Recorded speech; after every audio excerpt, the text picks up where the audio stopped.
Panama కాలువ 100 ఏళ్ల క్రితం మనిషి నిర్మించిన ఓ అద్భుత నిర్మాణం. పసిఫిక్ అట్లాంటిక్ మహాసముద్రాలను కలిపే 82 కిలోమీటర్ల కృత్రిమ జలమార్గం. అయితే ఒక చిన్నపాటి భూభాగం వల్ల కలవకుండా ఉండిపోయిన అట్లాంటిక్ పసిఫిక్ మహాసముద్రాలను వందల కోట్లు ఖర్చు పెట్టి పనామా కాలువ నిర్మాణంతో ఆ రెండు మహాసముద్రాల మధ్య సముద్ర మార్గ దూరాన్ని చాలా దగ్గర చేసింది అమెరికా. ఇది నిర్మించబడటానికి ముందు సముద్రం ద్వారా ఓడలు ప్రయాణించాలంటే దక్షిణ అమెరికా చుట్టూ చాలా దూరం ప్రయాణించాల్సి వచ్చేది. ఈ కాలువ నిర్మాణంతో ఇప్పుడు ఆ పరిస్థితి పూర్తిగా మారిపోయింది. పనామా కాలువ గురించి ఈ మధ్య కాలంలో చాలా వార్తలు వినిపిస్తూ ఉన్నాయి. మరి ముఖ్యంగా దీనిపై ట్రంప్ చేసిన వ్యాఖ్యలు ప్రపంచ వ్యాప్తంగా పెను దుమారమే రేపుతూ ఉన్నాయి. పనామా కాలువ అమెరికాకు చెందినదని, దీన్ని ఇప్పుడు వేరొకరి నియంత్రణలో ఉందని, ఈ కాలువను తిరిగి ఖచ్చితంగా స్వాధీనం చేసుకుంటామని ఎప్పటి నుంచో కయ్యానికి కాలు దూవుతున్నాడు ట్రంప్. మరైతే వాస్తవానికి పనామా కాలువ ఎవరి ఆధీనంలో ఉండాలి? అసలు డొనాల్డ్ ట్రంప్ దానిని ఎందుకు నియంత్రించాలనుకుంటున్నారు? అమెరికా ఆరోపించినట్లు చైనా నిజంగానే పనామా కాలువపై పట్టు సాధించిందా? ఈ విషయాలన్నీ తెలియాలంటే ఈ వీడియోను ఎక్కడా స్కిప్ చేయకుండా చివరి వరకు పూర్తిగా చూసేయండి. ఒకప్పుడు అమెరికా నౌకలు ఆసియా ఖండానికి వెళ్లాలంటే గతంలో దక్షిణ అమెరికా చుట్టూ కొన్ని వేల మైళ్ళ సముద్ర ప్రయాణం చేయాల్సి వచ్చేది. దీంతో ప్రయాణ ఖర్చులు కూడా విపరీతంగా అయ్యేవి. ఇలాంటి సందర్భంలో అలాంటి ఖర్చులను తగ్గించుకునేందుకు 1914లో అమెరికా పనామా కాలువను నిర్మించింది. అప్పట్లో ఈ ప్రాజెక్ట్ దాదాపు 25,000 మంది కార్మికుల ప్రాణాలను బలి తీసుకుంది. 1977 వరకు ఈ కాలువపై అమెరికా నియంత్రణ ఉండేది. ఆ తర్వాత వలసవాద వ్యతిరేక ఉద్యమాల నుంచి వచ్చిన ఒత్తిడి కారణంగా 1977లో కాలువపై పూర్తి అధికారాన్ని పనామా దేశానికి చెందుతున్నట్లుగా అమెరికా హామీ ఇస్తూ ఒప్పందాలపై సంతకం చేసింది. చేసుకున్న ఒప్పందం ప్రకారం 1999లో అమెరికా కాలువపై తన పెత్తనాన్ని వదిలేసి దాని సర్వాధికారాలు మొత్తం పనామా చేతుల్లో పెట్టేసింది. కాలువ నిర్మించిన కొత్తలో ఈ మార్గం గుండా రోజుకు 3-4 నౌకలై రాకపోకలు సాగించేవి. ఆ తర్వాత ఇది అత్యంత దగ్గరి దారి కావడంతో రాను రాను ఈ మార్గం గుండా అంతర్జాతీయ రవాణా నౌకల రాకపోకలు విపరీతంగా పెరిగిపోయాయి.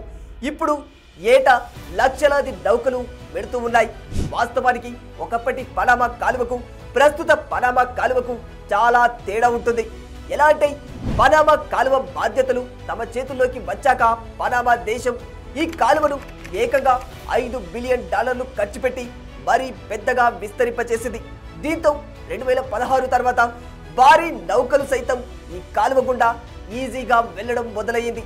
ప్రస్తుతం పనామా దేశానికి 1/5 వంతు ఆదాయం ఈ కాలువ నుంచే వస్తుందంటున్నారు ప్రపంచ వాణిజ్య మేధావులంతా. పనామా కాలువ మీదుగా ఏటా 23 లక్షల కోట్ల వ్యాపారం జరుగుతుందట. ఇక 2017లో తైవాన్తో పనామా దౌత్య సంబంధాలను తెంచేసుకుంది. ఈ క్రమంలో చైనాతో సంబంధాలను బలపరుచుకుంది. రోజు రోజుకు భారీ భారీ పెట్టుబడులతో చైనా పనామాకు ముఖ్యమైన మిత్ర దేశంగా మారిపోయింది. ఈ నేపథ్యంలో ట్రంప్ మాట్లాడుతూ ఈ కాలువ అక్రమార్కుల చేతిలోకి వెళ్లిపోయిందని అన్నారు. కష్టపడి తవ్విన తమకై అధిక ఛార్జీల వాత పెడుతూ శత్రుదేశం చైనాకు నిర్వహణ హక్కులు కట్టబెట్టారని ట్రంప్ ఆగ్రహావేశాలకు గురవుతూ ఉన్నారు. అందుకే ఎలాగైనా సరే పనామా కాలువపై యాజమాన్య హక్కులను తిరిగి సంపాదిస్తామని ప్రమాణ స్వీకారం రోజై ట్రంప్ ప్రకటించారు. China is running the Panama Canal. That was not given to China, that was given to Panama foolishly, but they violated the agreement and we're going to take it back or something very powerful is going to happen. వాస్తవానికి ఈ కాలువను వాణిజ్యపరంగా అత్యధికంగా వాడుతున్న దేశాల్లో America అగ్రస్థానంలో ఉంటుంది. ఆ తర్వాత చైనా, చిలీ, జపాన్, దక్షిణ కొరియాలు వాడుతూ ఉన్నాయి. అమెరికా సరుకు రవాణా నౌకలతో పాటు చాలా ప్రపంచ దేశాలపై నిఘా కోసం తమ మిత్ర దేశాల్లో తమ స్థావరాలకు సైన్యాన్ని తరలించేందుకు యుద్ధ నౌకలను కూడా ఇదే మార్గం గుండా పంపుతోంది. వాడకం ఎక్కువగా ఉండటంతో అమెరికాకు రాకపోకల ఛార్జీలు కూడా ఎక్కువగా మారిపోయాయి. ఈ క్రమంలోనే తమపై అధిక ఛార్జీలు మోపిస్తున్నారని ట్రంప్ వాదిస్తూ ఉన్నారు. పైగా చైనా రహస్యంగా ఈ కాలువ నిర్వహణ యాజమాన్య హక్కులు పొందిందనేది ట్రంప్ ప్రధాన ఆరోపణ. ఇది ఇలా ఉండగా అమెరికా విదేశాంగ మంత్రి మార్కో రూబియో తాజాగా పనామా అధ్యక్షుడు జోస్ రౌల్ ములినోతో భేటీ అయిన సంగతి మనందరికీ తెలిసిందే.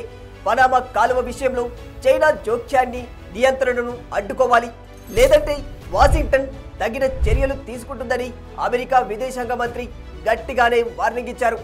ఈ భేటీ అనంతరం పనామా అధ్యక్షుడు కూడా అదే రేంజ్లో స్పందించారు. అమెరికా బెదిరింపులకు మేం భయపడేది లేదు, కాలువ మా దేశంలో అంతర్భాగం, దీనిపై యాజమాన్య హక్కులు మాకే తప్ప ఇంకే దేశానికి ఉండవని తేల్చి చెప్పేశారు. ఏది ఏమైనా ఓవైపు అమెరికా మాత్రం ఈ కాలువను ఎలాగైనా దక్కించుకునే తీరుతామంటుంది. ఇదే టైంలో అలాంటి పప్పులేమి ఉడకమని మరోవైపు పనామా అమెరికాకు సూటిగానే సమాధానమిస్తోంది. పరిస్థితులు చూస్తుంటే ఈ వివాదాలు పెద్ద ఘర్షణలకే దారి తీసేలా ఉన్నాయి. ఇది భవిష్యత్తులో అంతర్జాతీయ నౌకాయానంపై కూడా పెను ప్రమాదం చూపే అవకాశాలు లేకపోలేవు. అవసరమైతే సైనిక శక్తితో బెదిరించడం, బలవంతపు చర్యలతోనూ మాట నెగ్గించుకోవడం కోసం ట్రంప్ పనామాపై ఎలాంటి దూకుడు నిర్ణయాలు తీసుకుంటారోనని ప్రపంచ దేశాలన్నీ ఆందోళన వ్యక్తం చేస్తూ ఉన్నాయి. చూడాలి మరి పనామా కాలువ వివాదం ఎటు దారి మళ్లనుందో.